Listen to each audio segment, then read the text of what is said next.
Bonjour, chers internautes de IGFM. Nous avons le plaisir de recevoir aujourd'hui M. Amadou Diaw, journaliste et réalisateur du documentaire Le Conseil constitutionnel, les carnets secrets. Bonjour, M. Diaw. Bonjour. Voilà. M. Diaw, est-ce que rapidement vous pouvez nous dire ce qui vous a motivé à réaliser un tel film? Alors, les carnets secrets, déjà, c'est un concept. C'est un concept qui consiste à extirper ce qui est caché, ce qui n'a pas été dit, ce qui n'est pas accessible à l'opinion et de porter ça à la connaissance de l'opinion. C'est-à-dire refuser de classer une affaire. Il y a beaucoup d'affaires qui sont classées.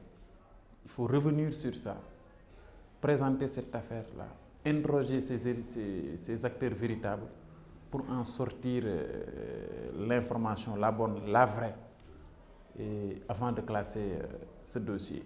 C'est ça, en gros, l'idée du concept, les carnets secrets. Les carnets secrets, ça peut être une personne. On peut dire, Harouna Fall, les carnets secrets. C'est-à-dire, on étudie votre trajectoire, on interroge vos amis. Ça peut porter sur une ville. Sur une ville. Par exemple, la ville de Tombouctou, les carnets secrets. Tombouctou, c'est une ville qui est entourée de 333 saints qui sont ensevelis là-bas. Si vous êtes très religieux musulman, vous devez savoir de ce que je parle. Alors, on peut faire les carnets secrets sur Tombouctou, révéler ce qui est caché, ce qui jusque-là n'était pas à la portée de l'opinion de l'individu. Donc ça peut porter aussi sur un fait. Bref, c'est ça le concept des carnets secrets. Alors, il y a 2 ans de ça, là, j'ai fait un voyage en Afrique du Sud. J'avais rencontré des amis là-bas. Et c'est de là-bas que j'ai acquis un matériel audiovisuel. Il faut le dire performant. Pour rentabiliser ça, je me suis dit pourquoi pas ne pas faire dans la production. Et j'ai créé cette société de production. Et puis voilà, depuis lors, j'ai commencé à produire beaucoup de films documentaires. Et c'est vrai que le plus en vue aujourd'hui, c'est Conseil constitutionnel, les carnets secrets. Mais il y en a d'autres plus importants, plus intéressants que même, à mon avis, les carnets secrets sur le Conseil constitutionnel. Nous avons eu à réaliser L'insuffisance rénale, le tueur silencieux. C'est un film dramatique, un film documentaire dramatique. Pourtant, les gens ne le savent pas. J'ai réalisé un autre sur l'Institut islamique de Fass Touré et un autre sur Macky Sall. Voilà en gros ce qui m'a poussé à me lancer dans la production. Je dois, pour terminer, préciser que il s'agit d'une trilogie. Il s'agit de 3 films documentaires que je dois produire et diffuser. On en est au 2e. Il reste le 3e. Certainement, ce sera l'année prochaine ou dans 6 mois. Donc pour ce présent film, on s'est rendu compte qu'après diffusion, vraiment, ça a créé le buzz.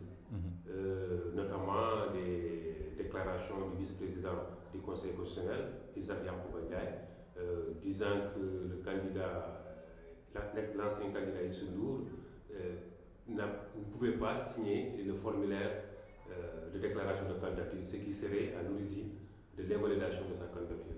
Vous, comment est-ce que vous avez vécu vraiment toute cette polémique? Bon, je dois dire que j'ai vraiment pas d'avis ou de position tranchée sur le film. Ma responsabilité s'est limitée à recueillir des propos et les porter à l'opinion. Et s'il faut maintenant aller chercher des personnes qui confirment ou infirment le faire, et puis illustrer ces propos-là, ma responsabilité s'est limitée à ce niveau. Si je dois apprécier les propos du professeur Isaac Yacoub Ndiaye, je dois dire que par rapport à la question portant sur Youssou Ndour, que les gens n'ont pas bien compris. J'ai le sentiment, et toute cette polémique-là, ça m'a un peu fait mal quand même. C'est parce que les gens n'ont pas compris que cette polémique s'est installée. Oui, vraiment, je n'ai pas compris pourquoi cette polémique-là autour de Youssou Ndour. Pourquoi aujourd'hui sortir de ces gonds et dire qu'on va intenter un procès contre le professeur Isaac Yankoba Ndiaye simplement parce qu'il aurait dit que Youssou Ndour ne savait pas remplir le formulaire de candidature. Alors, qu'est-ce que les gens n'ont pas compris dans cette séquence? En fait,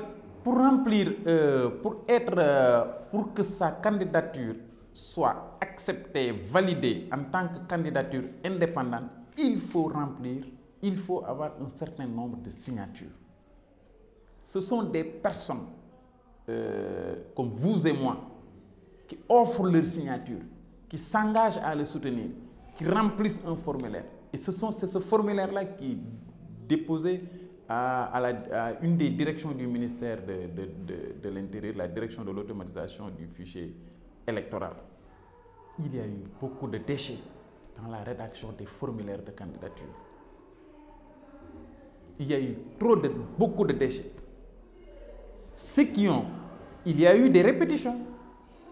Des gens se sont inscrits sur les listes soutenant Youssou Ndour à Médina et se sont encore inscrits en soutenant Youssou Ndour au niveau de Gueule Tapée.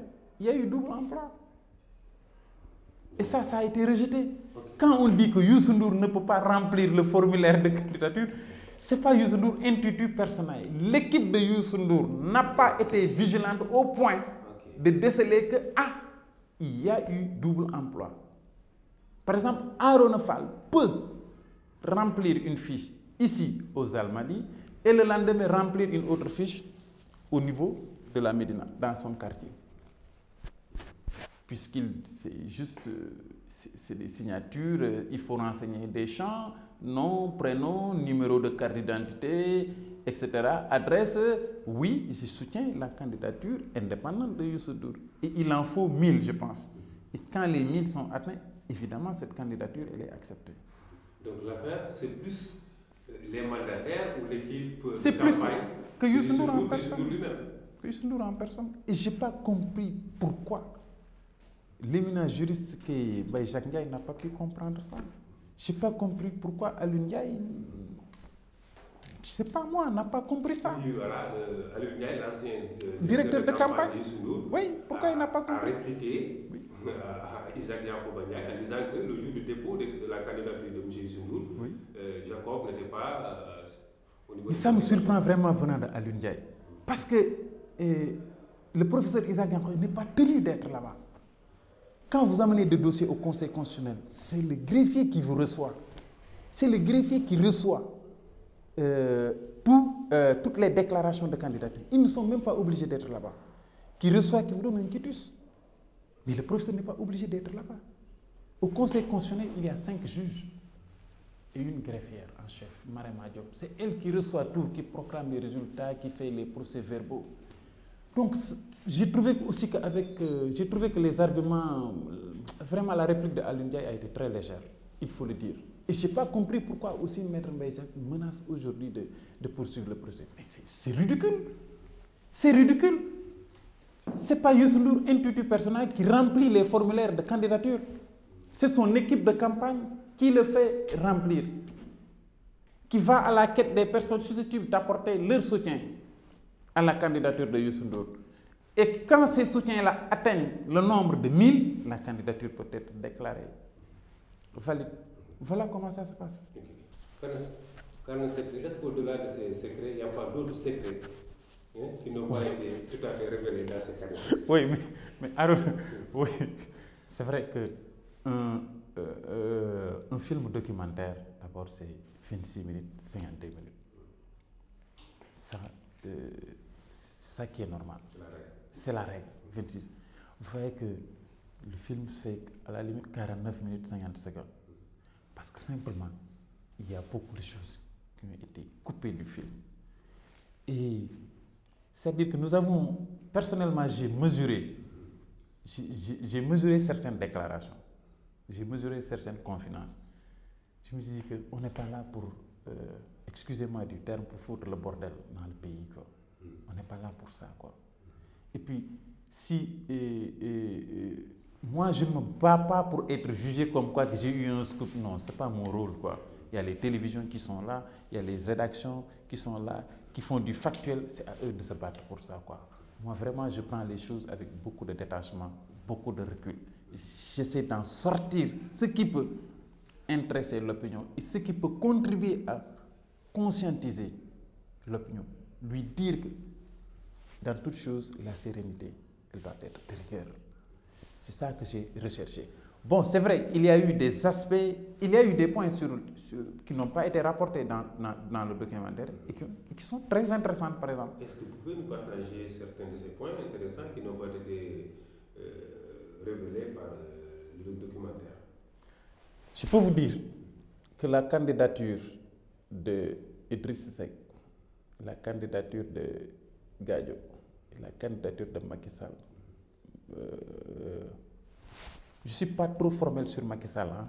Il faut que je revoie mes notes. Mais en tout cas, pour ces deux-là, leur candidature n'était pas valide du fait qu'ils étaient en délicatesse avec le fisc. Et le PDS avait la preuve que ces gens-là n'étaient pas en règle avec le fisc. Le PDS était décidé à apporter la preuve le lundi. Mais le Conseil a rendu sa décision le vendredi. Et si vous voyez bien l'arrêt rendu par le Conseil, il y a la disposition qui dit, considérant que le PDS n'a pas rapporté la preuve, il y a cet arrêt qui dit, il y a une phrase qui dit ça, quoi. Donc, retenez que la candidature que Macky Sall, Idrissa Seck, Cheikh Tidiane Gadio étaient en délicatesse avec le fisc. Et qu'ils n'étaient pas en règle, pour parler concrètement, ils n'étaient pas en règle avec le fisc. Et que simplement ça aurait pu invalider leur candidature. Et effectivement, leur candidature allait être invalidée si le PDS avait apporté la preuve qu'ils sont en délicatesse avec le fisc. Le PDS a demandé d'attendre jusqu'à lundi prochain pour apporter les preuves. Et un éminent ministre ici présent était prêt à apporter lundi la preuve que ces gens-là n'étaient pas en règle avec le fisc. Mais malheureusement, le Conseil a rendu sa décision le vendredi. Le Conseil était tenu par des délais pour rendre sa décision. Non. Ou il avait aussi la possibilité d'attendre jusqu'à lundi. Oui, le Conseil n'était pas tenu de rendre. Le Conseil pouvait attendre jusqu'à vendredi. Hein. Okay. Mais eux, dans leur sagesse, ils ont dit que si nous attendons jusqu'à lundi, c'est parce que nous donnons au PDF la possibilité d'aller chercher une preuve. Et cette possibilité de chercher une preuve n'a pas été donnée aux autres. Et comme l'équité est l'âme des partages, ils ont rendu leur décision le vendredi. Donc, il n'y avait pas la preuve que ces gens-là ne sont pas en règle avec le fisc. Donc, ils ont validé ces candidatures-là. C'est aussi simple que ça. Mais si on attendait jusqu'à lundi, évidemment, leur candidature ne serait pas validée parce que tout simplement, ils n'étaient pas en règle avec le fisc. Ça, je peux vous le dire. Pour les autres, je vous demande, je vous en prie, n'y allons pas. Okay. Donc, on a aussi remarqué que dans le documentaire, il y avait aussi la position des rédacteurs de la Constitution qui ont quand même avoué de ne pas être clairs sur ce point. Oui. Aujourd'hui, avec le recul, les gens qui avaient attaqué Maître Wade sur sa candidature ne regrettent pas d'avoir agi ainsi. Bon, pour les rédacteurs, c'est vrai. Eux, ils ont admis que la disposition... En fait, le problème, c'est que la disposition relative au mandat du président Wade n'a pas été sécurisée, bien protégée. Wade a été élu en 2000 pour un mandat de 7 ans. Mais Wade a été élu sous l'emprise de la Constitution de 1963. Quand Wade est arrivé au pouvoir, il a changé la Constitution. Donc il y a eu une nouvelle Constitution, une nouvelle République. On dit la Constitution de 7 janvier 2001. Alors, pour que les candidatures de Wade soient limitées à 2, il fallait dire que simplement, il fallait ajouter dans la disposition relative à son mandat que bien que ce mandat est pris en cours par la Constitution bien que Ablaye Wade a été élu, le mandat, excusez-moi, bien que ce mandat est pris, bien que Ablaye Wade a été élu sous l'emprise de la Constitution de 1963, nous comptabilisons ce mandat sous la Constitution de 2001. S'il y avait cette précision-là, Ablaye Wade ne pourra pas faire plus de 2 mandats. Il aurait plié bagage sans se présenter en 2012, parce qu'il aurait fait 2 mandats, 2007, 2007 et 2012. Mais c'est cette précision-là qui n'a pas été faite dans la Constitution, qui a laissé maintenant la possibilité à Ablaye Wade de se présenter pour un 3e mandat. Et ça, c'est clair. Et les juristes conscients, ils le savent, ils le retiennent. Mais de notre côté, les rédacteurs de la Constitution te disent que même si nous n'avons pas mis cette disposition-là, cette disposition sécuritaire-là, pour éviter tout amalgame, il est évident qu'ils ne pouvaient pas, parce que l'esprit de la Constitution de 2001, c'était qu'il n'y ait pas des présidences longues. Il fallait éviter les présidences longues. Abdou Diouf, Senghor a fait 20 ans, Abdou Diouf a fait 19 ans. Donc on a dit qu'il faut éviter les présidences longues. Il faut faire 2 mandats. Point barre. Donc Ablaye Wade, il va de soi que même si ce n'est pas écrit, Ablaye Wade ne pouvait faire que 2 mandats. Voilà la position des rédacteurs de la Constitution. Sur ce côté-là aussi, ils ont raison. Parce que l'esprit de la Constitution voulait qu'on ne fasse pas des présidences longues, 2 mandats simplement. Donc Ablaye Wade ne peut pas faire plus de 2 mandats. Donc les professeurs ont raison. Mais le Conseil constitutionnel aussi a raison. Parce que la disposition n'a pas été très bien sécurisée pour empêcher Wade de faire un autre mandat. Eux aussi, ils ont raison. Donc c'est pourquoi les rédacteurs de la Constitution invoquent l'esprit de la Constitution. Or, le Conseil constitutionnel, lui, se base sur la lettre. Bon, il y a aussi un problème qui résulte de la formation des uns et des autres. Pape Dembassi et l'autre professeur, Babacar Gueye, sont des constitutionnalistes. Ils ont fait le droit public. Ils sont agrégés en droit public, en droit constitutionnel. Le professeur Isaac Yacoub est un privatiste. Alors, pour les privatistes, quand vous leur demandez d'interpréter la Constitution, ils s'en limitent à la disposition, à la Constitution, simplement. Ils ne cherchent pas ailleurs. C'est cette règle à interpréter, ils interprètent cette règle. Alors que pour ceux qui sont des spécialistes du droit constitutionnel, vous leur demandez d'interpréter telle disposition, ils interprètent, non seulement ils invoquent le contexte dans lequel cette disposition a été écrite, l'esprit dans lequel ceux qui l'ont écrit, l'esprit dans lequel, la dynamique dans laquelle ils étaient lorsqu'ils rédigeaient cette disposition. Vous voyez, donc c'est un tout. Mais moi, pour vous donner mon avis sur cette question-là, je partage absolument la position du Conseil constitutionnel sur cette affaire. Wade avait droit à un 3e mandat parce que la disposition n'a pas été très bien sécurisée, quoi qu'on puisse dire. Voilà. Votre position, c'est après avoir réalisé ce film que vous avez cette position, ou bien vous avez toujours l'intime conviction que Wade avait droit à un 3e mandat? Moi, je suis un juriste déjà. J'ai fait la faculté de droit. Franchement. Et je pense quand même, quelque part, j'ai un niveau qui me permet de comprendre. J'ai un niveau qui me permet, en droit, un niveau qui me permet de comprendre certaines notions, certains termes. Les meilleurs juristes, ils ont donné une position. Le Conseil constitutionnel a tranché. Moi, ma position, je l'ai eue bien avant que le Conseil constitutionnel rédige, que le Conseil constitutionnel donne son avis. Mais ma position, elle ne vaut rien devant celle des experts que constituent les Pape Dembassi, Babacar Gueye, Isaac Yacoub. C'est des sommités. J'ai une position vague sur cette affaire-là. Mais maintenant, je suis éclairé. Je suis éclairé, je sais, je comprends. Quand je discute avec Pape Dembassi, ce qu'il me dit, je le comprends. Parce que Pape Dembassi, il avait reçu un bon de commande pour faire une constitution. Après, on leur a dit, faites-moi une constitution où il n'y aurait plus de présidence longue. Il faut réduire les mandats. Pape Dembassi a dit, donc, 2 mandats. Il a fait un mandat comme le premier mandat.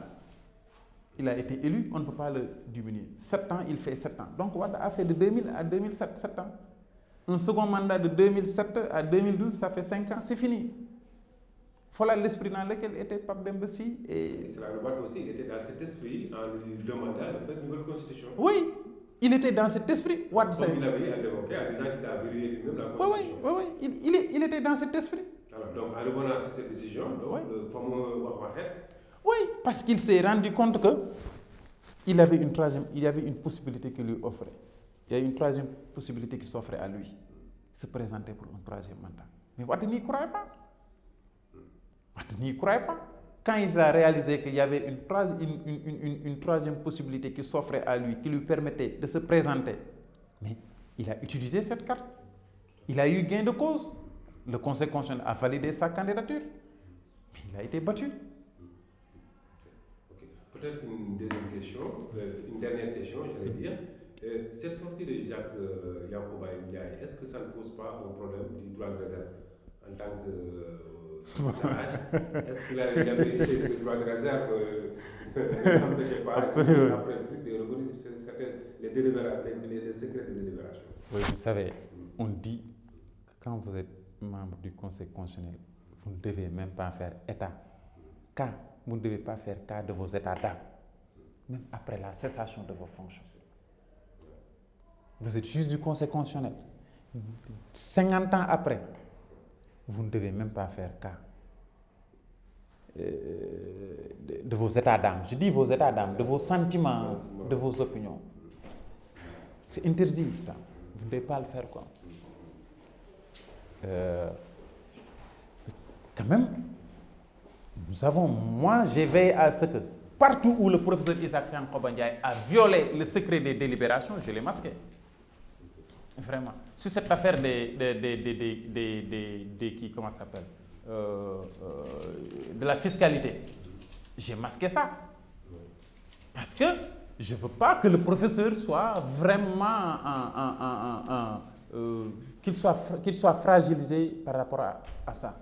Chaque fois qu'il y a eu violation du secret des délibérations, nous avons masqué ça, nous avons enlevé ça. Et c'est pourquoi je vous dis qu'il y a tellement beaucoup de choses que je veux réunir en une sorte de pot pourri, quoi, et de l'offrir aux journalistes, quoi. Mais vous leur offrez ça, ils publient ça demain. Ils mettent le feu aux poudres. Et ça aussi, c'est pas bon. Vous voyez. Donc, c'est vrai qu'il est tenu par le droit de réserve. Mais écoutez, il y a 10 ans de ça, vous n'aurez jamais vu un procureur tenir un point de presse. Dans l'affaire Médinatoul Salam, vous avez vu le procureur tenir une conférence de presse. Dans l'affaire Aïda Ndiong, vous avez vu un procureur tenir un point de presse. Hein? Parce que simplement, il y a cette course-là, le droit à l'information vrai, juste. Si vous ne le faites pas aujourd'hui, l'opinion, ça peut se retourner contre eux. C'est pourquoi, mais pour le professeur Isaac Yankoba Ndiaye, c'est vrai, il avait une obligation de réserve, mais l'obligation de réserve suppose que vous voudrez que vous ne violez pas le secret des délibérations. Or, il n'a pas violé le secret de délibération. Tant que vous ne violez pas le secret des délibérations, c'est bon. Par exemple, vous ne savez pas qui a voté pour, qui a voté contre, qui a voté... Ça, pourtant, ça existe, on l'a dit dans le film, mais ce n'est pas apparu.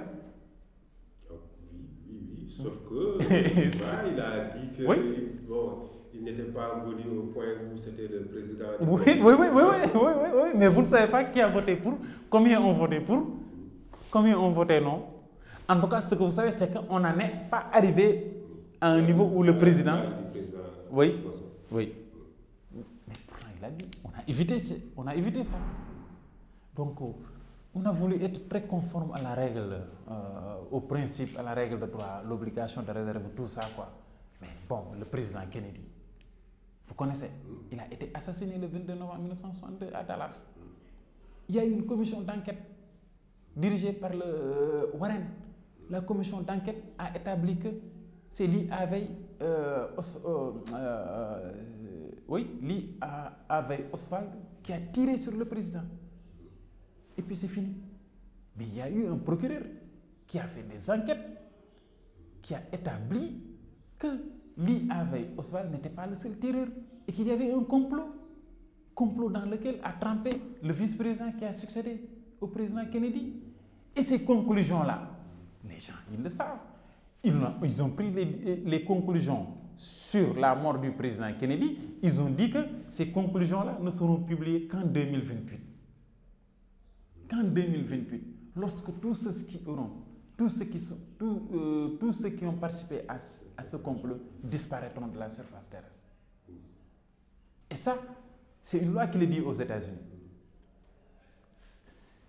Il dort dans les tiroirs de la CIA et du Pentagone tous ceux qui sont impliqués dans la mort du président Kennedy. Comment ça s'est passé? Mais tout ça, on ne le saura qu'en 2028. Mais pourtant, il y a un procureur qui est allé, qui a sorti la vérité, qui a divulgué la vérité aux gens. Les gens savent qui ont participé au complot contre le président Kennedy. Donc, vous voyez, il ne faut pas toujours que les gens restent enchaînés par les dispositions du droit. Ce n'est pas toujours important, il faut évoluer. Merci, M. Diao. Je rappelle à nos internautes que vous êtes le réalisateur du film documentaire Le Conseil constitutionnel des carnets secrets. C'est moi qui vous remercie.